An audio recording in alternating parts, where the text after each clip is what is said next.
Hey, what's going on guys, Pagani Gaming here, and we are back again with another wheel-to-wheel video. And at the same track as compared to the last video, we're at the Dragon Trail Gardens.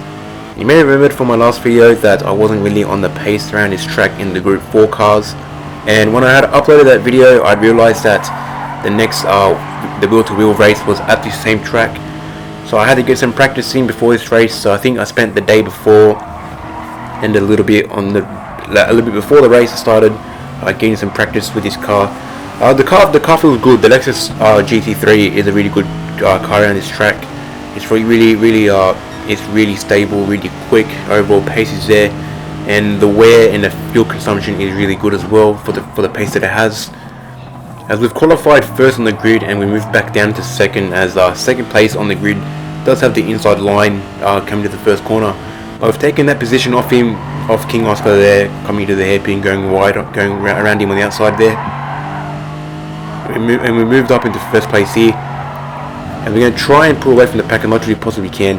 Like I said before, the car felt really good around this track, setting some consistent times here. I also should mention that the G-Man, his channel I will put in the description below, was also doing a live commentary over these two races here for the night.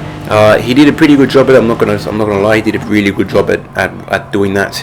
Made the races interesting, even though there really wasn't that much action in it. The races were pretty spread out. Apart from a couple battles and a couple of collisions, it was a pretty quiet race for both of them actually. You can see halfway through lap 3 here, we've got Antichrist in the Aston. Again behind us, always applying pressure.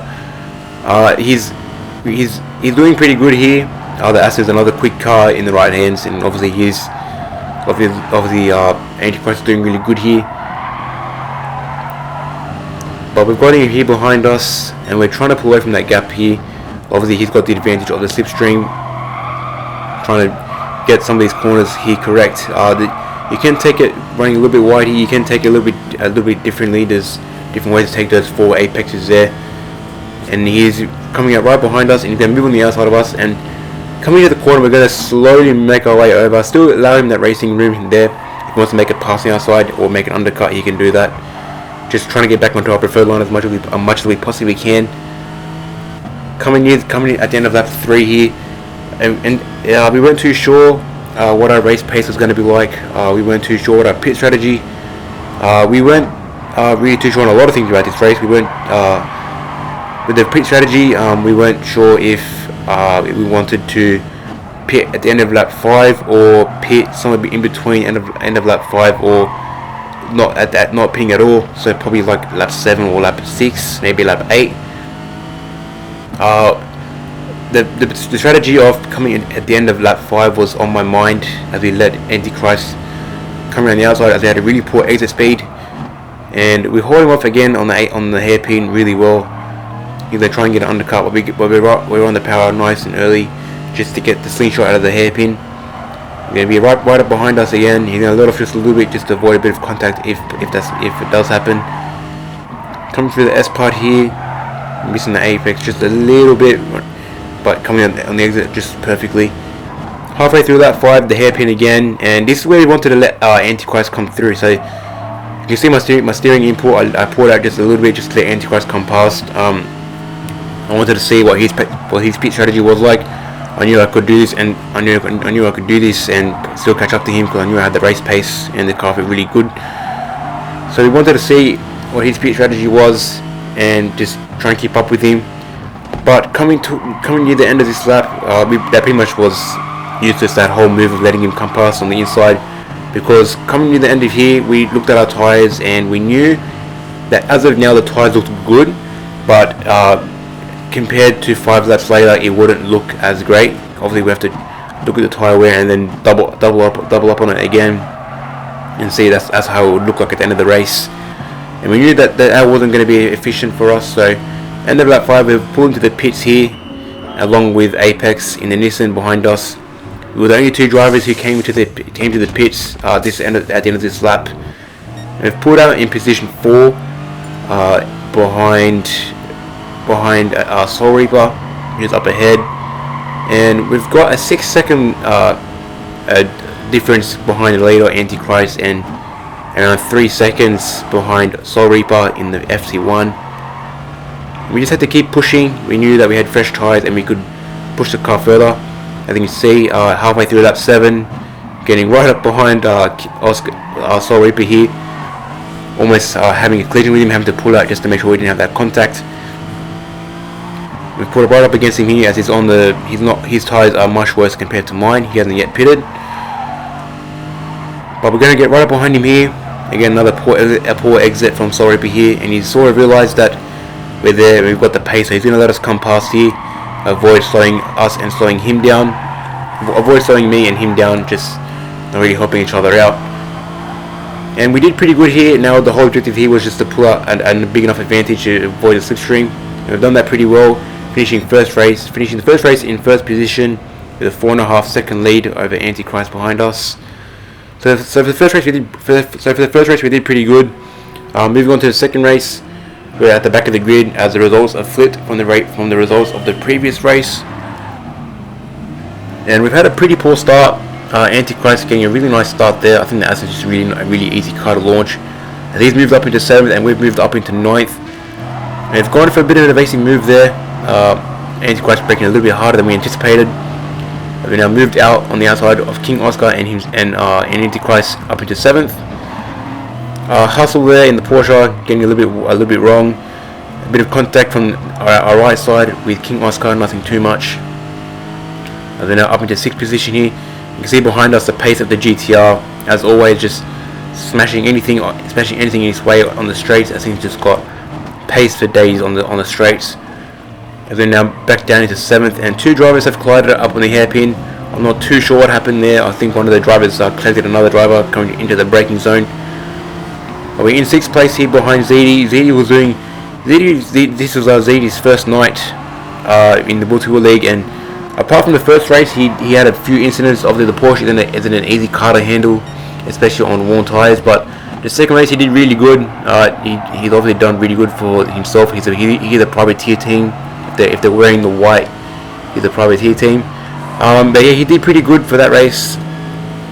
The first race was a bit of a trial and error for him, but he's done pretty good for that night. End of lap 5 here, we've made an underpass on Weary here. He's also in the GTR. A really nice move up into 4th we go, behind Apex here, and Apex with that GTR, a lot of straight line power, so we knew that as long as we stuck behind him through the corners, we could have a really good slipstream coming onto the straights. Moving on, the second lap, Apex just letting us come past. I think he had a really poor exit speed coming out of there.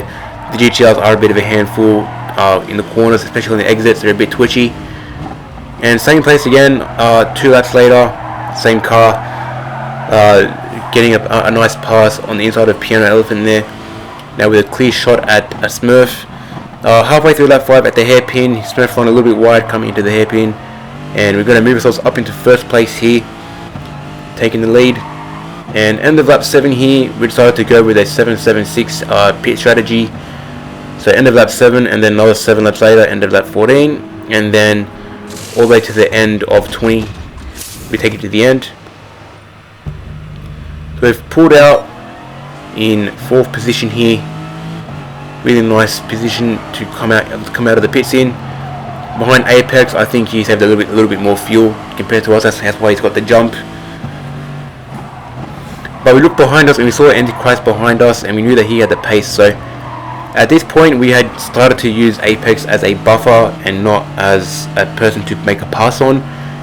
We knew that Apex was only slightly slower than us, so we weren't too affected by it. Obviously, he wasn't going to hold us up too much. We knew that if he was going to hold us up, we'd just make a pass. But we wanted to use Apex as a tow effect, sort of put us away from Antichrist, try and get as much of a gap on us try and get as much of a gap on him as possible, and also try and catch up to the leaders as much as possible, and try and capitalize that effect of getting the undercut, as we were one of the very few drivers that pitted in before everyone else.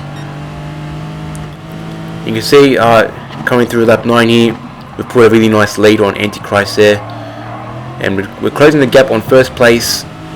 And then coming to the end of lap 10, this is where I want to start applying some pressure, and we had a bit of an incident here between me and Apex. At the time, I did think I was at fault. Maybe I had gone in the side of him coming out of the exit, hence why I had to do the redress. But looking back at the replay, I think it was a bit of both of our faults.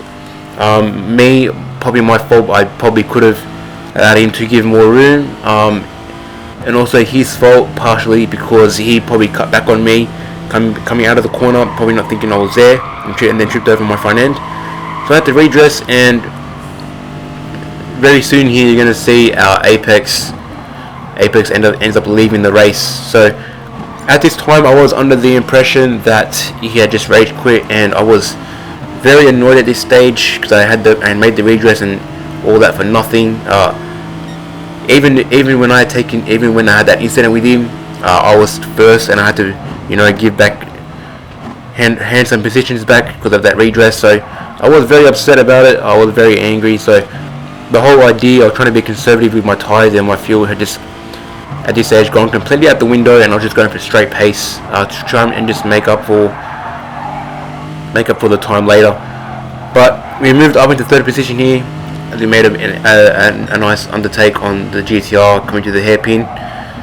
And again, not too happy about it, but he did message me at the end of the race saying that he had friends over, and it was just too hard to race with friends over, and that whole incident just sort of summarized the night for him, and he thought he'd just leave it at that. He wasn't going to get much of a better finishing position from that.